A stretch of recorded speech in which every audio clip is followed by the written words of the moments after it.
Welcome to another episode of the Regular Irregular Show. I am the host with the most, aka Sleepy Melbourne, and I'm here to talk to you guys about the new Tower of God chapter 445. We are here. Chapter starts off with Enkidu sitting inside of a small glass container watching Traumerei. He's having some machinations about Traumerei and about how he is a mythical creature and how he doesn't necessarily want to be next to him, but all he wants to do is simply have the privilege of facing him and talking with the beautiful creature. He doesn't necessarily put himself on the same level as Traumerei, which I think is his inherent flaw and what led him down this path of ill-advised actions and decisions. But we have Enkidu capturing creatures for Traumerei, who has instructed him to do so. Enkidu is curious as to why he's capturing these creatures who don't listen to commands and are very unwieldy, to which Traumerei says, I'm working on something and I have a secret. It's a secret that you cannot share with anyone or I will kill you. Would you like to know about it? And at first, Enkidu looks shook. He's, secret that it killed. I don't know, maybe, but he nuts up, and we go ahead and follow Traumerei to figure out what his secret is.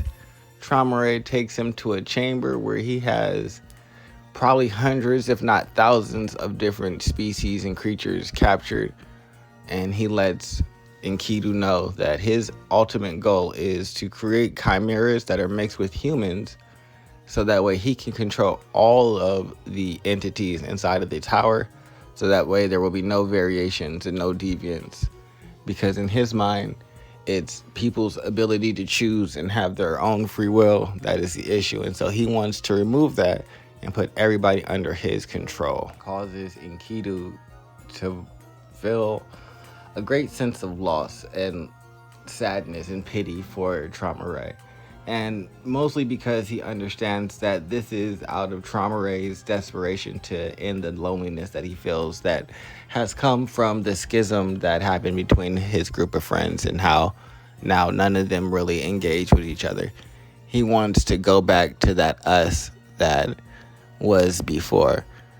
But Enkidu doesn't understand that he is not a part of that us. He is a part of the creatures that Traumerei controls. And with that being the case, he can never stand by Traumerei's side or be valued in a way that Traumerei wouldn't feel like his loneliness has been ended or has been quelled. But we see Enkidu walking into Amaze's room, where Amaze has called Enkidu asking him to take a flower that she has cultivated to Traumerei. And this sparks a conversation between the two about how Traumerei is doing and how Amaze wants to reconcile and have a conversation with him.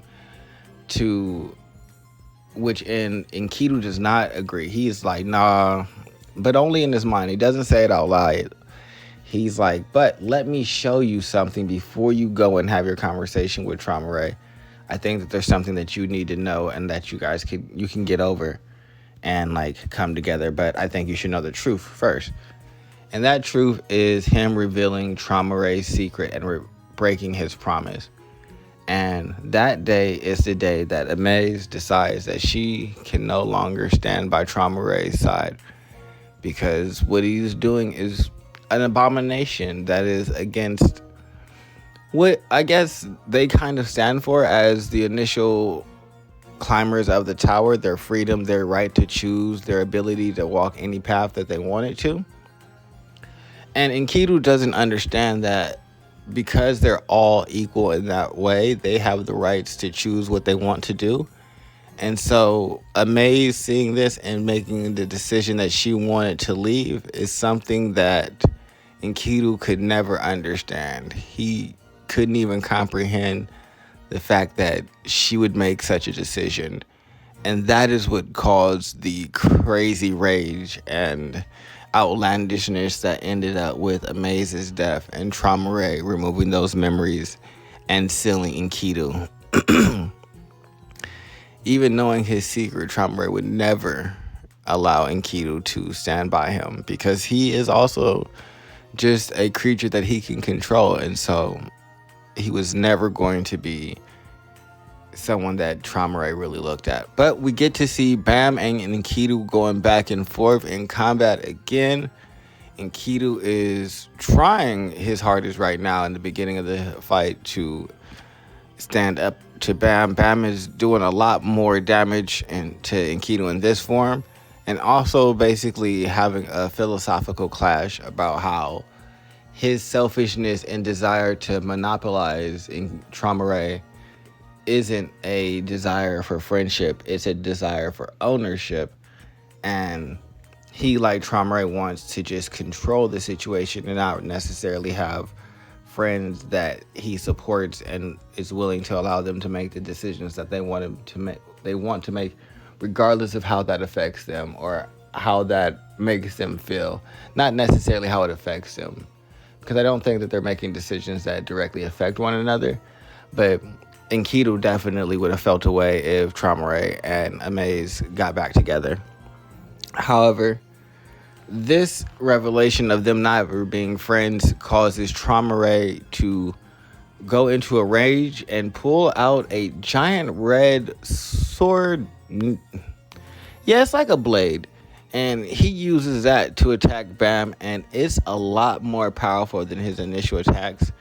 It actually does damage to him, even to the point that it seems to hit Bam's core, that line that is V. And I don't know if that's going to awaken some powers inside of Bam, or if that's going to do real damage to Bam, because he was able to strike in terms of his inner core. But the face that Enkidu makes is one of madness, saying that he has misunderstood his position, telling Bam that he has other slimes that are headed after Endorsi, and they already have the other king. However, Khun makes a quick call to Bam to let him know that they actually have stopped one of the slimes and have captured the king. And so they have one of the kings, and regardless of this other slime getting the king or not, they will both still only have one and still be at a stalemate. So they have to get Khun's king, but he is nowhere to be found. So as long as Bam can secure this king from Enkidu with the help of Endorsi, they've got this in the bag. Enkidu is in a rage, saying these brats, and that is the end of the chapter. Make sure you guys like, subscribe, comment below. I love you, and I'm out of here.